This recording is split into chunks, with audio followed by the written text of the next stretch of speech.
우리들의 블루스라는 드라마 기억하실 거예요. 노희경 작가 작품인데요. 2022년 4월에 방영이 시작돼서 20회까지 에피소드가 이어졌어요. 멀티캐스팅으로 전체를 잡고 가는 굵은 줄기는 있었지만 매회 다른 인물들이 주인공이 되어서 단편 형식으로 진행됐던 이례적인 드라마였습니다.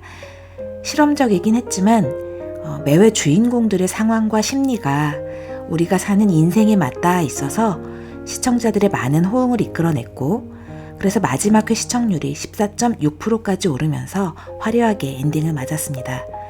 이병헌 씨와 신민아 씨 로맨스도 있었고, 김우빈 한지민 커플의 이야기, 차승원 씨도 나왔었죠. 그런데 제가 이 중에서 제일 기억에 남는 이야기를 저한테 꼽으라고 하면 전 이 이야기가 생각납니다. 이정은 엄정화 배우가 연기했던 미란과 은희의 에피소드였습니다. 아주 가까운 친구가 미워질 때 이야기를 담고 있어요. 서울에서 마사지 숍을 하는 미란이는 제주도가 고향입니다. 예쁘고 공부도 잘해서 인기가 많았지만 어른이 되어서는 결혼도 이혼도 3번 한 어른들이 말하는 팔자가 드센 여자입니다. 하지만 워낙 싹싹하고 실력도 있어서 마사지 숍으로 돈을 꽤 많이 벌어놓은 것 같아요. 사실 그녀의 꿈은 지금 미국에 있는 딸과 세계 일주를 하는 게 꿈이었거든요. 지금 미국에 있는 딸의 고등학교 졸업식에 맞춰서 가려고 가게까지 넘기고 짐을 싸고 있습니다. 그때 전 남편한테 전화가 옵니다. 딸이 이혼 3번 한 엄마 부끄럽다고 변호사인 지금의 새엄마가 좋다고 졸업식에 오지 말라고 했다는 거예요. 또 딸과 함께 여행할 생각에 잔뜩 부풀었던 미라는 실망한 마음을 추스르고 자신의 고향이자 제일 친한 친구가 있는 제주도로 오게 됩니다. 그리고 제주 토박이 은희는 언제나처럼 반갑게 맞아주었죠. 둘은 둘도 없는 친구였으니까요. 하지만 사실 은희는 미란이 온다고 했을 때부터 마음이 불편했습니다. 미란이 온다는 소식에 잔뜩 들뜬 남자 동창생들부터 자신의 친동생까지도 늘 옆에서 물심양면으로 도와주는 자기보다 화려하고 예쁜 미란을 더 좋아하고 있다는 생각이 들었거든요. 미란의 옆에 있으면 자신은 왠지 초라해지고 작아지는 느낌이 들기도 했고요. 은희가 이런 데는 나름의 이유가 있었는데요. 사실 미란이는 어려서부터 은희에게 자랑스러운 친구였습니다. 예쁘고 부잣집 딸에 공부까지 잘했던, 그때 자신이 누린 온갖 모든 좋은 것은 다 미란이 덕분이었고 은희는 늘 그게 고마웠습니다. 그래서 어른이 되어서도 미란이가 고향을 떠났어도 올 때마다 픽업 다니고 집에서 재우고 수발이란 수발은 다 들을 정도로 정성을 들였는데요. 미란이가 좋기도 했지만 은희는 인생에서 제일 중요한 게 의리라고 생각하는 사람이었거든요. 그런데 이 둘 사이에 균열이 생긴 건 미란이가 3번째 이혼을 하고 나서 있었던 일 때문입니다. 미란이가 죽고 싶다, 보고 싶다라는 문자를 은희에게 보낸 거예요. 은희는 너무 놀라서 제주도에서 일하다 말고 다 팽개치고 정신없이 비행기를 잡아 타고 서울로 날아왔어요. 그런데 가보니까 미란이가 직원들하고 술 마시다가 내기처럼 한 연극이었던 거예요. 봐봐, 바로 온다고 했지? 이러면서 막 웃으면서 깔깔거리고 그런 상황이 연출된 거죠. 은희는 그때 굉장한 수치심까지 느끼게 됩니다. 저라도 그랬을 것 같아요. 바쁜 일 다 팽개치고 정말 미친 듯이 달려왔는데 거기서 술 먹고 웃고 있으니까. 근데 이게 미란의 어떤 즉흥적이고 제멋대로인 성격이 드러나는 장면이기도 하죠. 그때 알았다. 나는 미란이의 친구가 아닌 오라면 오고 가라면 가는 세상 만만한 따까리, 꼬봉, 무수리인 걸. 나쁜 년, 이기적인 년, 날 따까리 취급하면서 친구인 척, 친한 척, 이중인격자 같은 년. 그때부터 미란이가 미워지기 시작합니다. 전에 멋있어 보이던 것들도 비난의 이유가 되죠. 이혼 3번 한 것도 다 이유가 있을 거다. 저렇게 남자들이랑 놀고 해프니까. 난 정말 네가 있어서 너무너무 좋다 친구야. 이렇게 말하는 미란의 입이 너무나 얄미웠죠. 하지만 티내지 않고 잘해서 옛날 미란이한테 진 빚 다 갚고 고미란이랑 똑같은 인간, 이중인격자가 되지 않겠다고 은희는 일기장에 썼습니다. 미란은 은희의 이런 마음도 모르고 신경 쓸까봐 딸이 새엄마가 더 좋다고 오지 말라고 했다는 얘기를 차마 하지 못합니다. 그렇게 서로 다른 마음으로 두 사람은 제주도에서 같이 지내다가 은희가 어릴 적부터 쓰던 일기장을 발견한 거예요. 그래서 아무 생각 없이 일기장을 들춰보면서 고등학교 때 추억도 찾아보고 그렇게 읽어내려가는데 은희가 자신에 대한 마음을 써놓은 글들을 읽게 됩니다. 거기엔 그날 이후 자신을 미워하고 무시하는 글들이 쓰여 있었거든요. 미란이는 그때 몇십 년 만에 처음으로 은희의 속마음을 알게 된 거예요.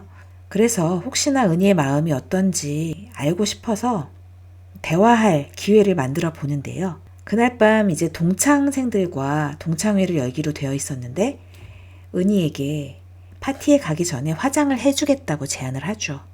그렇게 미라는 화장을 해주면서 은희의 속마음을 떠보게 되는데요. 혹시 그동안 자신 때문에 화가 난 적이 없는지 상처받은 게 없는지 묻게 돼요. 그런데 은희는 친구끼리 무슨 상처냐는 말로 마음을 닫아버리죠. 어떻게든 대화를 이어가 보고 싶었는데 은희는 상대해주지 않는 거잖아요. 미라는 이 상황을 놓고 싶지 않아서 질문을 이어갑니다. 자신이 본심과 다르게 상처 줄 때도 있지만 난 네가 좋다고, 정말 내가 너를 상처 준 일 없냐고 말해주면 그게 뭐든 사과하겠다고. 이쯤 되면 말을 해볼 만도 한데 정말 은희의 마음이 닫혀 있었나 봐요. 그냥 없다고 간단하게 대답해버립니다. 그 밤 친구들끼리 파티를 하게 됐는데 언제나처럼 미란이가 주인공이 됐어요. 노래도 잘하고 놀기도 잘 놀고. 은희는 자신이 노래라도 불러보려고 이렇게 앞에 나가도 아무도 받아주지 않고 미란이만 주인공이니까 거기서 또 빈정이 상하게 되죠. 그러다가 은행 다니는 친구 명보 와이프가 옆에 와서 은희의 열등감을 부추기게 되는데요. 옆에서 미란이 욕을 하는데 거기에 자신도 한마디 얹게 되죠. 똑같은 시간에 그 은행 다니는 명보가 미란이하고 대화를 하고 있었어요. 사실은 자신이 맞고 살고 있고 고통스럽다고 하면서 이혼에 대한 상담을 미란이에게 하고 있었던 거죠. 아내가 의부증까지 있고 때리고 하니까. 그래서 미란이 이혼은 어떤 건지 얘기해 주면서 위로를 해주고 있었는데 남편을 찾아다니다가 이 장면을 본 거예요. 둘이 대화하고 있는 걸. 그래서 미란이 딸기를 때리고 머리채를 잡고 싸우기 시작하게 된 거죠. 우리라면 어떻게 생각했을까요? 예쁘고 잘 놀고 이혼을 3번이나 한 여자 동창과 남자 동창이 같이 캄캄한 데서 이야기를 나누고 있다면 우리나라 정서상 대부분 여자가 끼가 있다고 생각하는 게 일반적이잖아요. 앞뒤 없이. 그렇게 큰 싸움이 났는데 은희가 나타나서 명보 와이프 편을 들면서 말리는 거예요. 미란이 입장에선 어이없는 상황인 거죠. 친구 와이프에게 얻어맞은 것보다 은희가 그 편을 드는 게 더 화가 났을 거예요. 저는 이 입장을 충분히 이해가 가는데 그래서 미란이 은희의 뺨을 후려치고 수십 년 친구였던 두 사람 사이에 균열이 표면으로 드러나게 됩니다. 사실 이런 상황에 우리도 은희처럼 생각했을 수 있겠지만 미란이 내 친구였다면 그렇게 해서는 안 됐을 거라고 저는 생각을 하거든요. 상황 파악을 하고 내가 아는 미란이를 좀 생각했어야 됐다고 생각을 하는데 결국은 드러나게 된 거예요. 친구 앞에서. 가장 위기의 순간이 왔을 때 어떻게 보면 뒤통수를 친 거죠, 은희가. 어쩔 수 없는 부분도 있었겠지만 저는 이거 뒤통수 친 거라고 생각을 합니다. 미란이의 그 모든 태도를 뒤로하고 은희가 너무 서운하더라고요. 그래도 상황을 어떻게 잘 설명을 해보려고 미란이가 명보가 맞고 산다는 얘기를 하게 되는데요. 은희는 걔네들 사이 좋다면서 아예 믿어주질 않습니다. 미란이 그럼 내가 거짓말하니? 난 널 믿는데 넌 날 안 믿는구나 이런 얘기를 하죠. 그러면서 은희의 일기장을 본 얘기를 꺼내게 됩니다. 은희 입장에선 또 남의 일기장 왜 보냐고 화가 났겠지만 미란은 이렇게 말하죠. 영화 브리짓 존스의 다이어리에 이런 똑같은 장면이 있어. 여자가 남자 욕을 대바가지로 써놓은 거 남자가 보지. 그 사실을 한 여자가 그래. 내가 일기장에 당신 욕을 한 건 몇 달 전 당신을 제대로 알기 전의 일이다. 지금 나는 당신을 사랑한다. 그 말을 들은 남자는 바로 화해해. 왜냐? 누구든 자신을 잘 모를 땐 자신을 욕할 수 있다고 생각하니까. 나도 날 잘 모르는 애가 나쁜 년, 이기적인 년, 이중인격자라고 하면 웃고 넘기지. 근데 날 세상에서 잘 아는 너라서 난 이 일이 웃어 넘겨지지가 않아, 은희야. 네가 날 나쁘고 이기적이고 이중인격자라고 하면 난 정말 그런 거니까. 그 엄정화 씨의 이 긴 브리짓 존스의 다이어리 얘기를 하는 이 대사를 들으면서 제가 이때부터 눈물을 줄줄 흘리고 봤던 기억이 있어요. 내가 이중적이면 너는 다중인격이야. 싫은데 좋은 척 수십 년을. 그래, 이해는 간다. 넌 의리가 세상에서 제일 중요하다고 생각하는 애니까 넌 끝까지 의리 있는 년, 멋진 인간이라는 소리를 듣고 싶은 거겠지. 근데 널 세상에서 가장 오래 보고 제일 잘 아는 이 친구가 말해준다. 너 그다지 의리 있는 년 아니야. 나 버려하는 엄정화 씨의 그 연기가 아픈 것 같았어요. 아, 대본과 연기가 이렇게 마음을 울리더라고요. 그리고 제주도를 떠나게 되죠. 오래된 관계가 더 위험한 건 그 오랜 시간을 함께 지내고 속속들이 서로를 알아도 아주 작은 틈새로 밀려오는 서운함으로 그 관계가 끝날 수 있다는 걸 겁니다. 그걸 알아서 저는 더 슬펐던 것 같아요. 미란이 떠난 후 미란이 미국에 가지 않은 이유를 알게 되는데요. 딸에게 거부당한 걸 알게 되죠. 그리고 명보가 진짜로 맞고 살았다는 것도 알게 됩니다. 그리고 또 미란이 온다고 그렇게 좋아하던 남자 동창들이 또 갔다니까 좋아하는 거예요. 같이 있으면 피곤하다고. 사람이 간사하죠. 뭐 그럴 수는 있을 것 같은데 그렇다고 또 이렇게 말을 뱉으니까 참 사람이 초라해지네요. 미란이 자신은 아마 친구들 사이에서 자신이 그런 존재라는 걸 알고 있을 것 같았어요.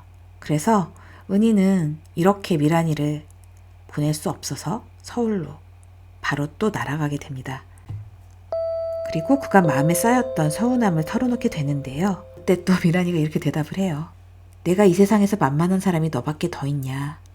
부모도 형제도 나 이혼한 거 가지고 싫어하고 부끄러워하고 딸년조차 차가운 시어머니처럼 한없이 어려운데 내가 이 세상에서 너 하나만은 만만하게 생각하고 편하게 생각하면 안 되냐?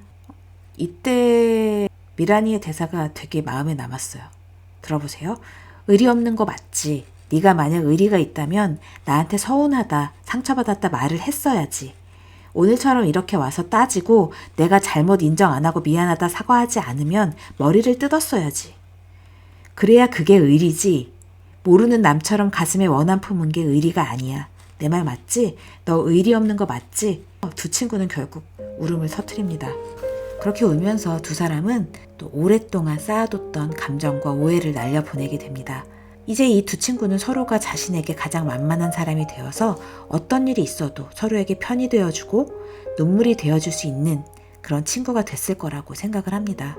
물론 또 살다 보면 소소하게 얄미울 때도 있고 싫을 때도 있겠지만 그걸 뛰어넘어서 진짜 친구가 된 거라고 저는 믿고 싶었습니다. 어려서는 우정을 믿어서 친구가 평생 갈 거라고 생각했던 때가 저도 있었는데요. 하지만 평생 아무 일 없이 좋기만 한 친구 사이는 없는 것 같아요. 제가 주변에서 봐도 정말 평생 친구인데 요 몇 년 동안 감정적으로 어려워져서 뭐 안 만나고 있다. 뭐 그런 시기를 거치고 다시 만나는 사람들도 있고 회복이 못 되고 영영 이별하는 친구들도 있었어요. 제 주변에 실제로 진짜 많더라고요. 하지만 너무 아깝잖아요. 오랜 시간을 같이 해온 그 우정의 친구들을 잃지 않기 위해서 이제는 좀 노력하면서 살아야겠다는 생각을 합니다. 이해가 안 가도 이유가 있겠거니 생각해주는 친구 한 사람이라도 있었으면 좋겠다고 생각해 봅니다. 혹시라도 지금 누군가 미워지는 친구가 있다면 그와의 좋았던 기억을 한번 떠올려 보시고 또 앞으로 계속 갈 수 있는지 또 생각해 보시고 지금 감정에 맡기지 말고 좀 더 이성적으로 과거와 미래, 현재를 돌아보면서 그 친구와의 관계를 좀 더 유지할 수 있는 방향으로 생각을 해보시길 바랍니다. 잃으면 거기서 꼭 끝이거든요. 따질 일 있으면 따져보시고 아닌 건 아니라고 말해보시고 이러면서 그게 안 받아들여졌을 때 그 다음에 뭐 손절을 하시던지 조금 얘기해볼 여지가 있으면 충분히 그 관계를 이어갈 만한 가치가 있다고 저는 생각을 합니다. 물론 저도 그런 사람이 돼야겠죠? 여기까지 하고 인사드릴게요. 여러분들에게 위로가 되는 이야기였길 바랍니다. 지금까지 크리스찬 인사이트에서 전해드렸습니다. 들어주셔서 감사합니다.